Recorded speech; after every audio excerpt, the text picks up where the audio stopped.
Hello guys, in this video we are going to learn about class inheritance in object-oriented programming OOP using JavaScript. What I have on the screen is a class named vehicle. We have seen the fundamentals of the class syntax, that is OOP using class syntax in JavaScript, in the previous lesson. So, what is inheritance in OOP? Inheritance is a way for a class to extend another class, thereby inheriting the functionalities of the extended class.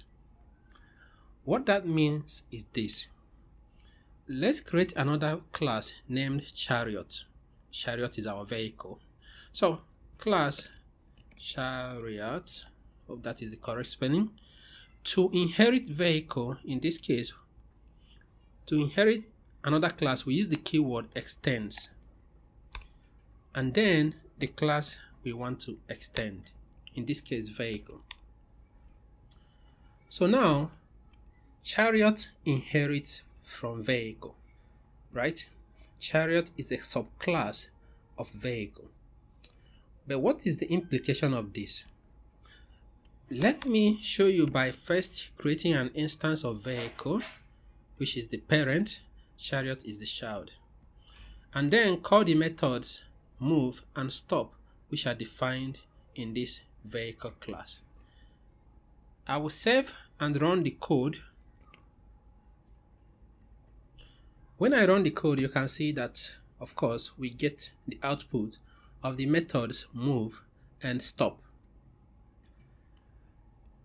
But since chariot has inherited whatever that is in vehicle, it means that we can create an instance of chariot, chariot C, and then chariot. By the way, you can still name this vehicle, it doesn't matter. So let me call it chariot, and then chariot.move.stop. So automatically, these methods that we have available in vehicle is now inherited by chariot, and then we can make use of those methods without any additional implementation here. I will save and run the code. You can see we get the same output. Okay, so the chariot class extends vehicle. But what is the point? Since we can call the move and stop directly from instantiating the vehicle, why do we need this additional class?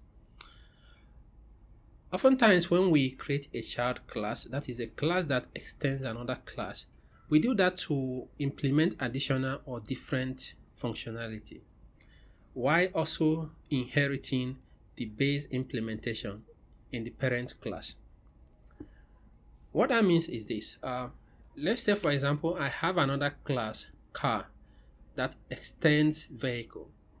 For example, I will come here and add additional method, right, that did not exist in the parent, but I still want to have these methods that exist in vehicle class. To demonstrate this, I'll come down here and create a car instance. Car to be equal to new car.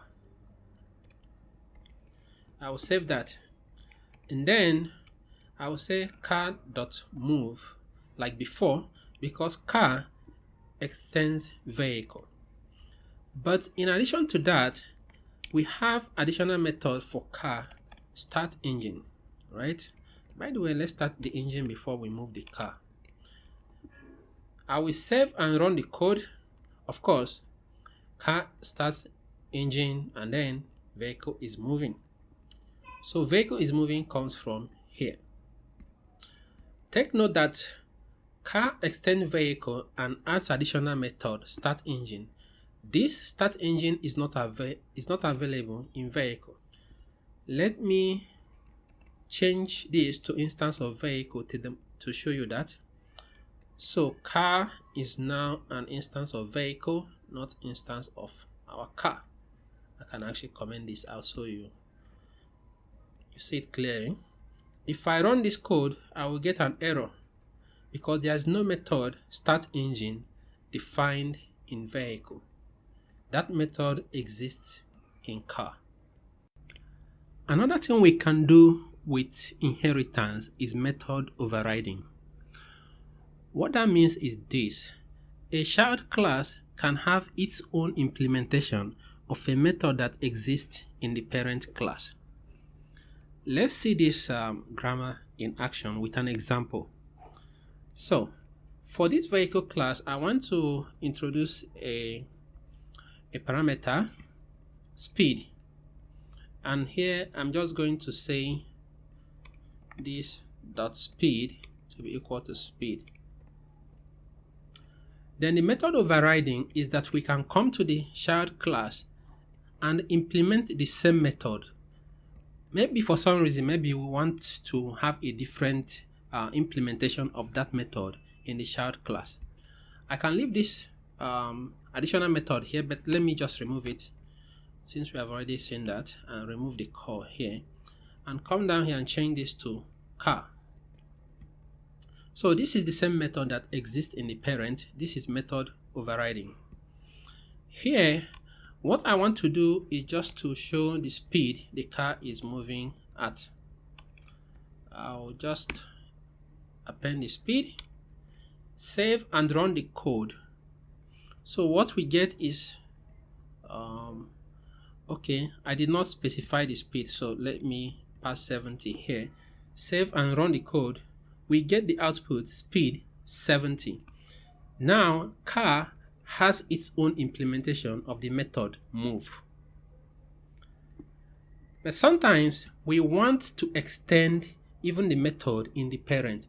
What that means is that we still want to have the implementation of move here, but maybe add additional stuff to it. To do that, we have to call the parent method using the keyword super.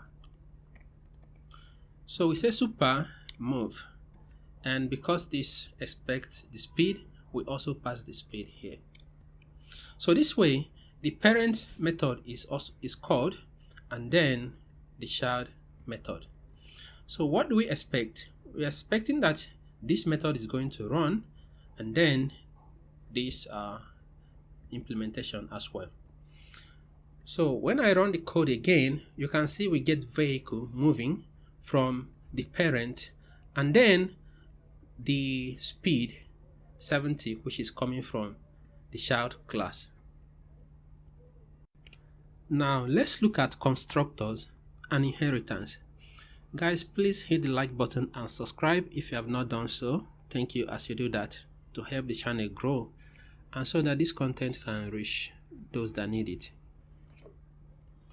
When we create a class without a constructor, JavaScript creates this no argument constructor behind the scenes. But we can come here in the parent class and introduce a constructor. So let's say constructor, and this will take parameter name.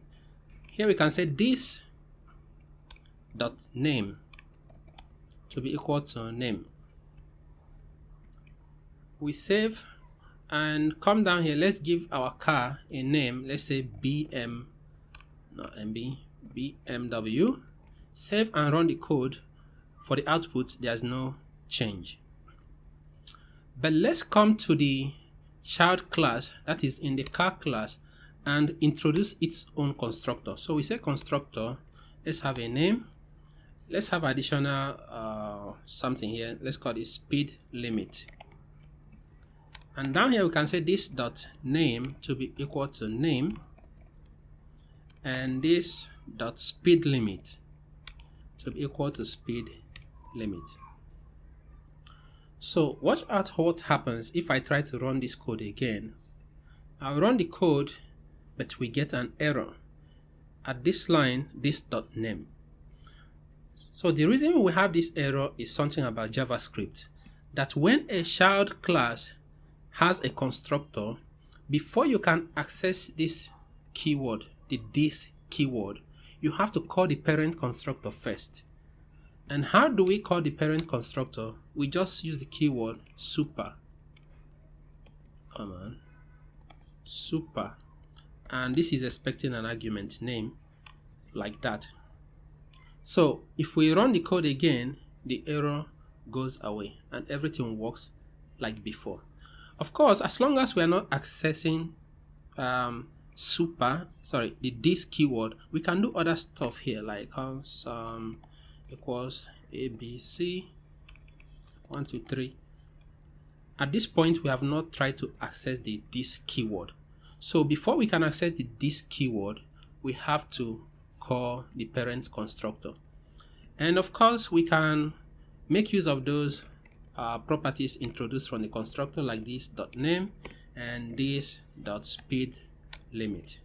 I will save and run the code again, so we get the name and the speed limit, which we did not specify. So I will specify that and save and run the code again, and we get that. Alright guys, this is all I have for you on this topic on OOP inheritance. I hope it makes sense. Until next time, happy coding.